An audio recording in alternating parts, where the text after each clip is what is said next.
Arriverà che fumo o che do l'acqua ai fiori o che ti ha appena detto scendo, porto il cane fuori e avrò una mezza fetta di torta in bocca con la saliva di un bacio appena dato. Arriverà, lo farà così in fretta che non sarò neanche emozionato. Arriverà che dormo, sogno, piscio, mentre sto guidando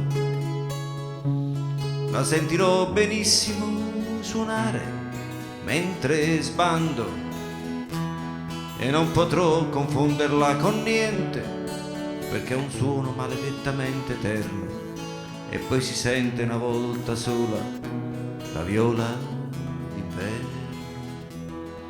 Bello è che non sei mai preparato, che tanto capita sempre agli altri. Vivere in fondo è così scontato che non ti immagini mai che basti. Resta indietro sempre un discorso e resta indietro sempre un rimorso. E non potrò parlarti, strizzarti l'occhio, non potrò farti segno. Tutto questo è vietato da inscrutabili disegni.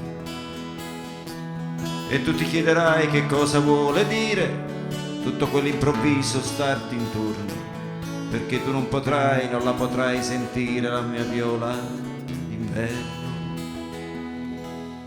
E allora penserò che niente ha avuto un senso, a parte questo averti amata così poco tempo, e che il mondo non vale un tuo sorriso e nessuna canzone più grande di un tuo giorno, e che si tenga pure il resto, me compreso, la viola d'inverno. E dopo aver diviso tutto, la rabbia, i figli, lo schifo, il volo, questa è davvero l'unica cosa che devo proprio fare da solo. E dopo aver diviso tutto neanche ti avverto che vado via, ma non mi dire pure stavolta che faccio sempre di testa mia. Tienila stretta, la testa mia.